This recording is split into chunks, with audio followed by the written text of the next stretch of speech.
Hi, you guys. Thank you so much for tuning in to my thesis oral. My name is Olivia Sua, and this is my thesis defense called I Give You a Butterfly. This project called I Give You a Butterfly is a collection of dinnerware designs and physical products that I made to sell and to be reproduced by retail companies. The collection consists of designs for 6 dinner plates, the designs of 4 mugs, a tote bag, and a series of long-sleeve shirts. I screen printed all of the articles of clothing and dinnerware designs myself using screen printing ink and a technique called monoprinting. The artwork I created to exist on these surfaces is symbolic, painterly, and natural. I've wanted to design dinnerware since I was 16 years old. I loved the illustrated plates of many artists in anthropology and started to collect them. I was so enamored with the idea that plates could be so decorated and painterly that I started to play with designing my own plates. A few years later, I started school at PNCA, and I thought about what I might do for a thesis. I had dreams of creating a giant colorful mobile that would hang above the atrium. However, the idea of designing plates still excited me, and I ultimately decided to make a dinnerware and fashion collection as a culmination project. I knew I wanted to create deeply personal work because I find my own life and surroundings to be a source of inspiration and passion. I often talk about creating my own mythology with my work that reflects my connection to home, the landscapes of my upbringing, and my family. This thesis contains stories from my life, objects and nature that I see around me, and symbols that I obsess over, like the butterfly. I will share with you a few details about each piece before I discuss the body of work as a whole so that you, the audience, can experience the work better through Zoom. Let's start with the side plate called Floridian Homes. The day I drew this plate, I was reminiscing about walking through the streets of my Tia Eddie's neighborhood in Florida. All of the homes in the neighborhood have red tile roofs, a bougainvillea plant creeping up a gate or a wall, and plenty of palm trees. I remember walking through this neighborhood at different times of my life, with my family or my cousins. In this design, I layered several colors of crayon to achieve off-white Spanish-style houses, coupled with friendly palm trees and a small scenery of a person walking their dog.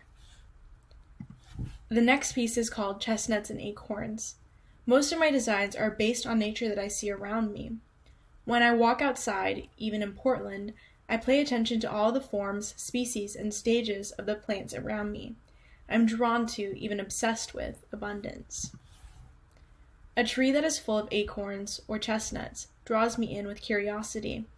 For that reason, I wanted to create a plate that is an assemblage of different leaves, nuts, and bugs. In this design, I separated each element with a different color, but stuck to an earthy brown and green palette. In the piece La Gata y sus Gatitos, I detail 2 memories combined. The memories I combined are of casitas típicas, which are a mini figurine house that is hung on the wall, and a time that I fed cats cheese balls. The illustration depicts a mama cat and her 4 babies looking out over the top of a house protectively.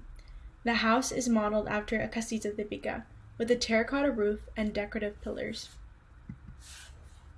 The symbolism of this piece goes deeper. There are 5 people in my immediate family, so 5 cats represent them. The spirits of the earth are also featured. Birds are the sky, cats are the land, and fish are the sea. The piece, Vines and Bird, is more restrained. I designed it more with decoration in mind than story. In this piece, the bird represents freedom, as it belongs to the sky and air. It is unbound by gravity and can take to the sky and explore the vastness of empty space. I used a mix of blue and green to create magical vines, twisting and intertwining in a ring. I love this part down here that has a little bit of blue and purple scratched into it. I think this piece is probably one of my favorites of the side plates. There is much to be said about how the ring of vines represents the cyclical nature of life. They even look like DNA. The side plate, called Under a Rock, is about the buzzing intensity of the forest floor. Over the summer, I looked closely at the ground underneath a plum tree and found that it was not at all quiet or calm, but bustling with spiders, slugs, ants, and caterpillars. This moment made me reflect on how nothing in this world is really still. There is always movement and life. The butterfly in the middle is a metaphor for the cycle of life and transformation, as caterpillars go through chrysalis to become butterflies. The design for the talisman side plate is based off the design imprinted into a Sando strawberry cookie. So take a good look at the cookie before I show you my art. And this is what I mean right here, this design.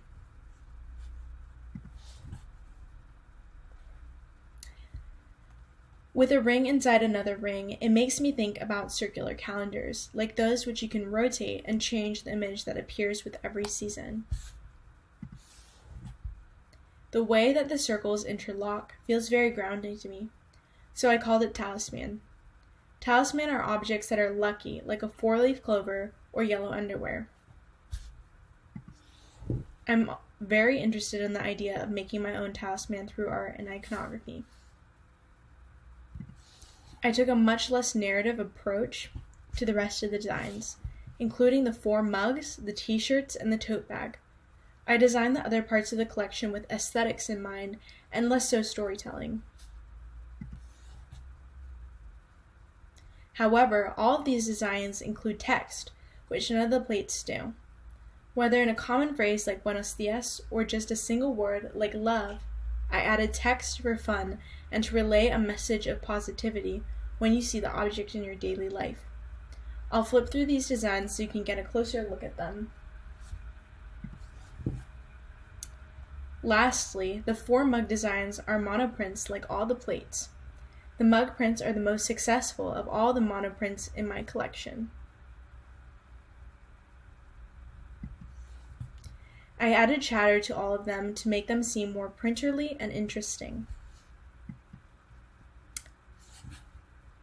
I also used the most color in the mugs, with the love and sugar mugs being muted rainbow and the mariposa and buenos dias mug being a mix of blues, purples, and pinks. I think that the way they are so simply stated and vibrant will translate well to actual ceramic mugs. And this is what I talk about when I say chatter. It's just these little bits that I just added through Photoshop to just give a more like woodblock print effect. The tote is an ombre of 4 colors.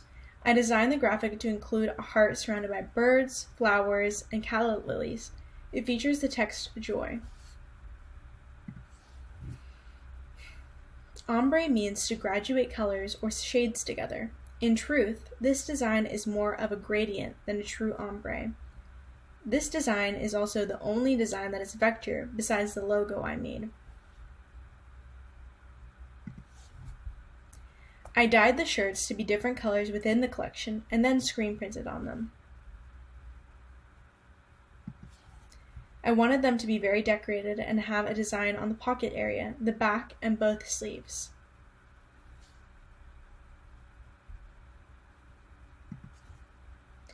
They have many butterflies on them, and the text sun, sky, moon, which is a very short poem I wrote when I was 16. It's basically just an acknowledgement of those entities and their beauty. Now that I have discussed the content of the collection in greater detail, we can move on to talking about the thesis as a whole. The overall themes I worked with throughout I Give You a Butterfly were home, nature, and balance. The theme of the home was explored more broadly, as not only a place where one lives or is from, but also as people most close to me, and as the natural world in which I reside. The theme of nature was expressed heavily in the designs I made. Animals, flowers, leaves, and nuts decorate every single design. Lastly, the more abstract theme of balance was focused on theoretically. Through my color choices, I depicted a time of seasonal transition between summer and fall. I used bright blues, pinks, and purples, alongside cool and warm browns and olive green. I saw these colors in the farmer's market bouquets with my boyfriend during late summer and early fall. This choice of capturing seasonal equilibrium is an example of balance.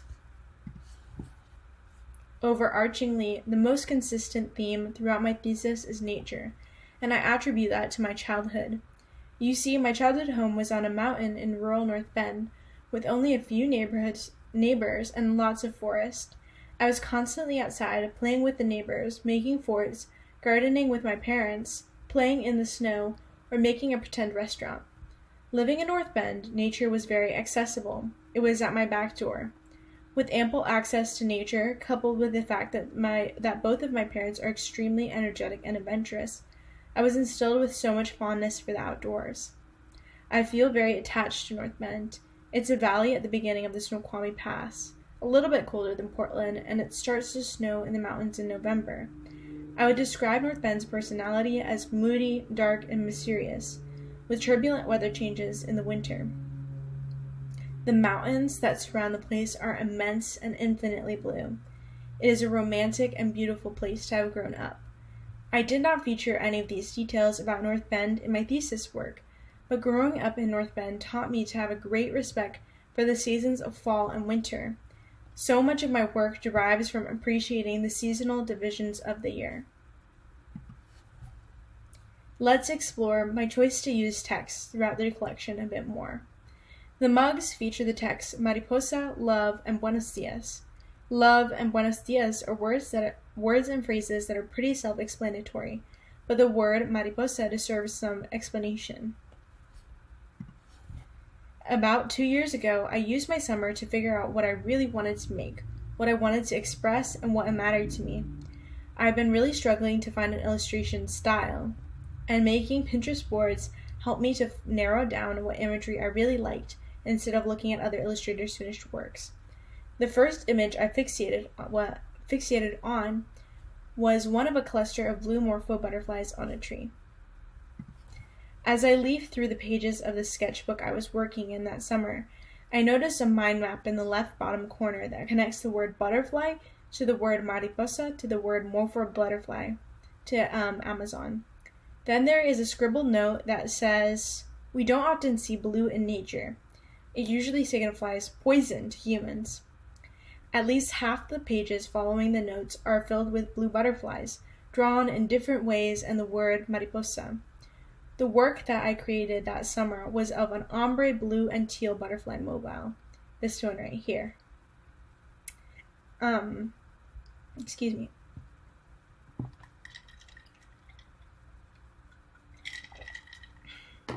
Since then, I've felt like the butterfly symbol defines me as an artist. I also like the actual word structure because it ties into my name. Marisol, Mariposa, it's similar. I was thinking about calling my whole thesis Mariposa, but I chose I Give You a Butterfly because the thesis was an act of giving. It's a love letter to my family and to the things I love. When I say I give you a butterfly, the word butterfly is a metaphor for magic, color, and romanticism. Last semester, I proposed this thesis project, and thankfully, my finished work does not differ greatly from my original proposal.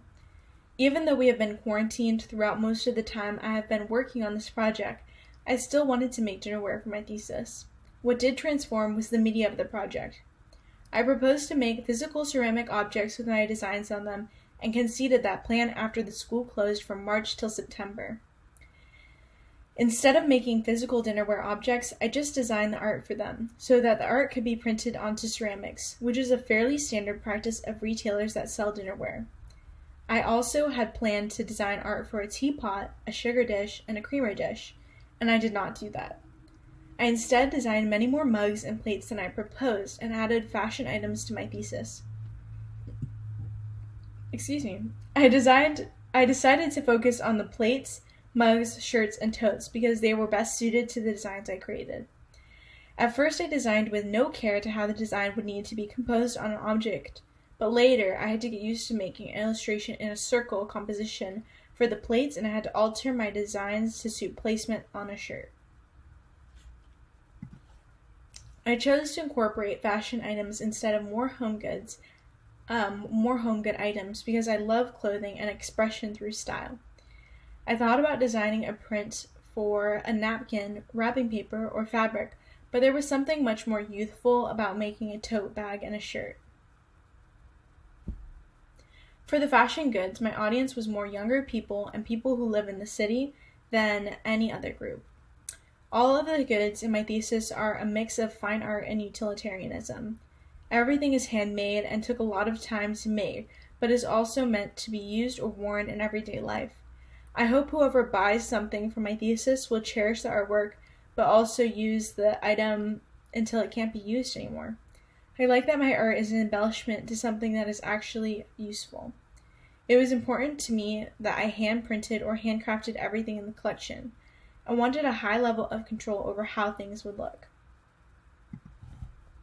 This project is bound to my voice as a creative maker and thinker very robustly.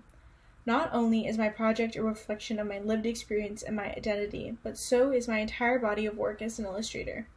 It's directly correlated with growing up in Washington State, living in Portland now, being Colombian, being mixed race, loving nature, and being sentimental, for example. This work fits in with the work I have been making over the last year because I maintain the same core themes and color palettes.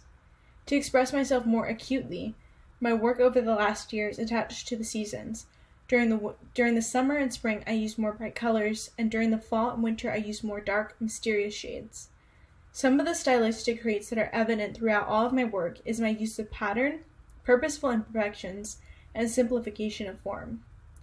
Ultimately, areas of interest throughout my work are landscapes of the ocean and mountains, human characters, animals, and symbolism through visual synecdoche, which is a figure of speech in which a part is made to represent the whole, or vice versa.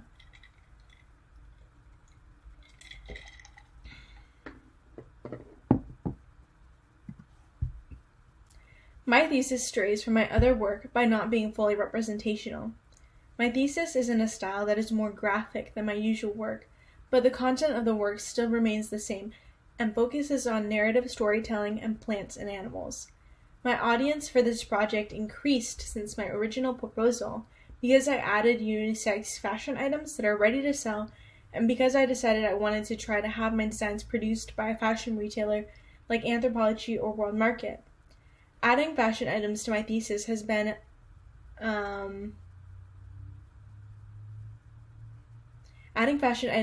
has added new avenues for my work to exist in and for revenue, while choosing to market my designs to a popular retailer would increase the number of people seeing my work. Let's walk through the process I took to make this work. After I proposed my thesis in May, I started to sketch and design some ideas for the side plates and mugs. I already had mind maps of symbols that were important to me, and I started to combine those symbols and create compositions for them. My mentor, Ryan Bubness, urged me to write short prompts for each of the designs, and that generated some artwork from memories. I did not have an organized or methodological approach to designing. I just drew symbols that spoke to what I wanted to represent, and that looked good together. So if I wanted to talk about feeling free, I drew birds and butterflies.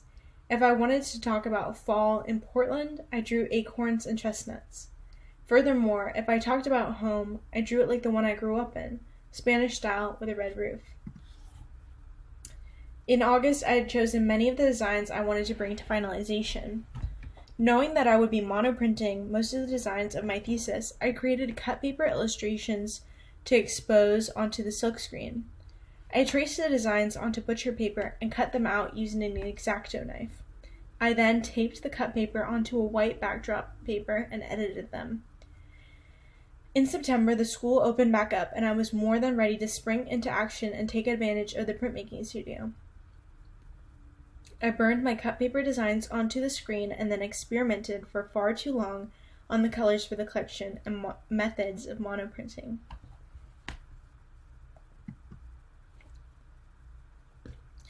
Monoprinting is a form of screen printing that uses water-soluble crayons and transparent base gel to create painterly prints. Instead of using ink on the screen, you scribble with the crayon and apply transparent base gel on top, letting it sit for 10 to 15 minutes. This is so the crayon will be hydrated by the clear gel and be able to print. The longer you let it sit, the more diffused the print will be. Monoprinting is different from screen printing in that there is more room for happy accidents, experiments, and play in the process, whereas normal screen printing is more about production because you already have separated the layers you want in different colors and are hand printing the designs you've already made. When I was making monoprints, I experimented with how much water I should add to the screen and how I should apply the crayon. Should I use a brush or a crayon directly? The experimentation with monoprinting lasted the whole month of September, but by the end of it, I had chosen a colorful and muted palette. I'll show you how that looks through some videos I made.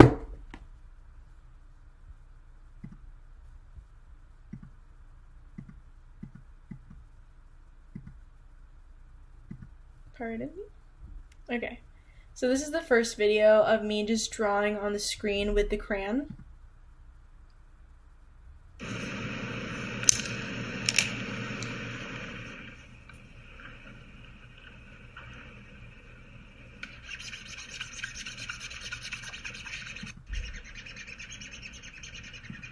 So I just layer up as many colors as I want.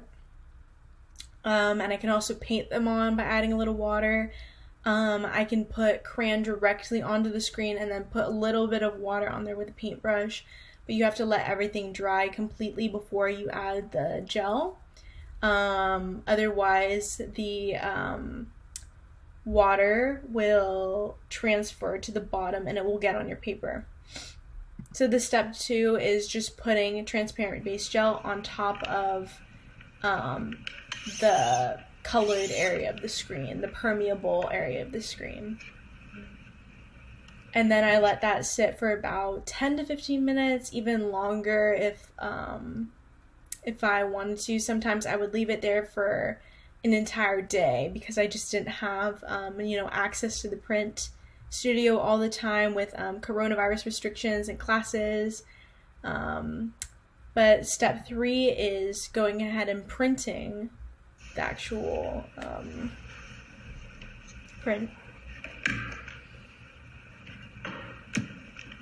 And this, I actually made a mistake, and even though I had taped down my paper actually lifted out, but thankfully the print was perfectly fine and it came out well. So that's not supposed to happen, but it did.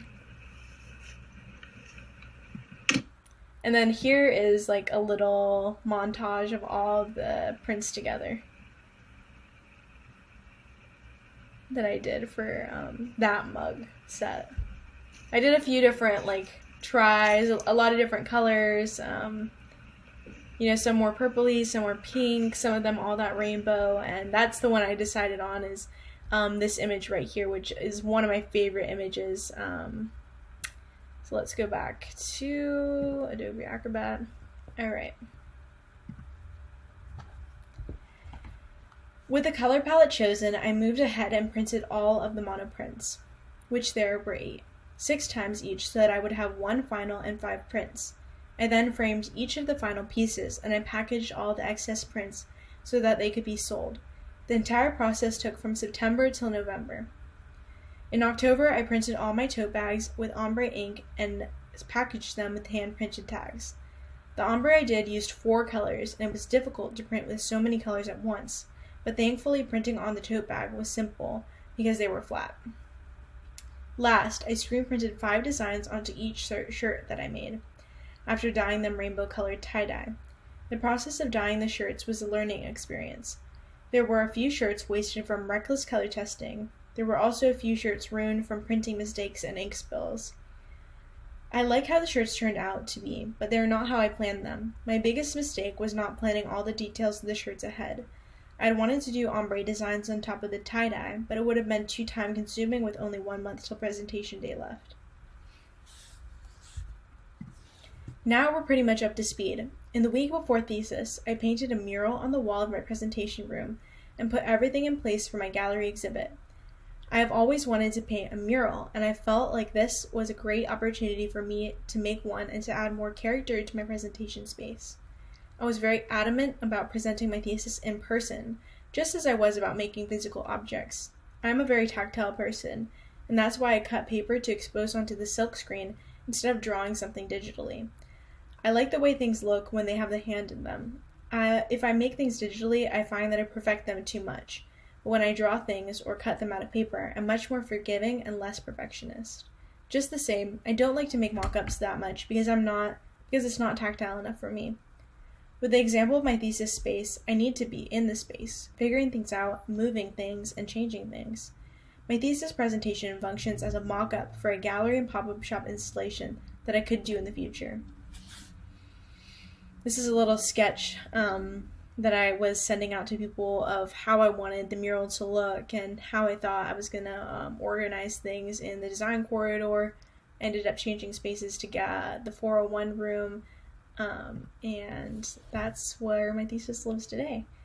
Some other small things that I did were create branding materials such as the logo and a typeface that use throughout the collection and with any other supplemental materials I make. I created the typeface out of cut paper, so I hand cut every letter. Here's the logo I did and some of the tags. This is the one that was inside the shirts, which I didn't show any photos of, but it's basically just the size, and it's screen printed in Portland and 100% cotton. And the logo, I did a little sketch for each of the tote bag and the shirt also for the back of the tag. I also created screen printed ombre tags for the totes and the shirts. It was a design challenge for me to consider what logo would be memorable and whether or not I should include my name with the logo. I've been using the typeface, the logo, and the type treatment on the right, so up here, on promotional materials. And I've just been sharing those on my website and on Instagram, anywhere that I want to talk about this thesis. It's actually been really incredible to have documentation digitally, and that was a challenge from coronavirus, is that no one can be in the space to see my work in person, so I have to create really good documentation to be able to share it online, and being online is actually really accessible. People can see it. They don't have to go to a space. My family can see it from Florida. Everyone can see it. So that's been actually a really fortuitous change of events, like just having great documentation. Some visual and conceptual influences that informed my thesis project and my overall creative vision were the artists Makoto Kagoshima, Phoebe Wall, and Kanape, the artist of Cozy Factory. I was heavily influenced by Makoto Kagoshima's work and his gallery setups. I adore Makoto's floral, minimalist work, and I based my gallery setup on his.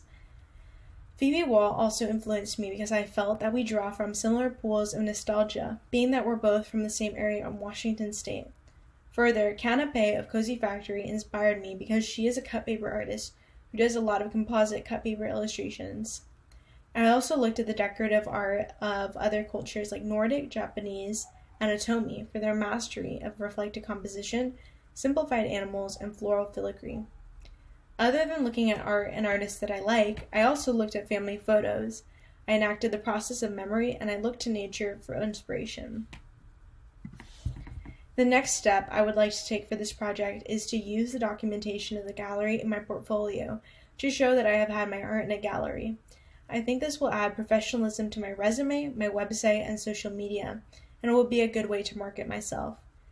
I will also take steps to sell the finished products like the tote bags, shirts, and prints on my Etsy. A long-term goal is to pitch the dinnerware objects to a retailer like Anthropologie, Urban Outfitters, or World Market. Another choice I have is to now take these designs and apply them to my own handmade ceramics. Altogether, the collection exists in the small brand, niche illustration world. In Portland, this community is strong. Independent artists sell their artists on Etsy and at street fairs, First Thursdays, and at craft fairs. However, if it were to get picked up by a larger client, then it would exist in an altogether different world, one that the brand creates and defines. This project fits into the contemporary framework of illustration and design. My project is based on other illustrators' work in the last few years. I specifically have loved one mug from Anthropology by Elevensies called the Tea Mug. I designed my mugs to fit on the form of that mug, and the artwork I have made for my thesis is as graphic as the Elevensies mug. So this mug is kind of what started my obsession with mugs. Like, I just love it. I love the form. I love the color. So I pretty much just like based the form of my mugs and kind of like the graphicness of this one on this mug. And I also really love specifically the clay that they use, which is all like dappled and stippled. This thesis has been an opportunity for me to make a project that displays my skill as a professional illustrator and as a home goods designer. It's exactly the avenue of work that I want to do in the future.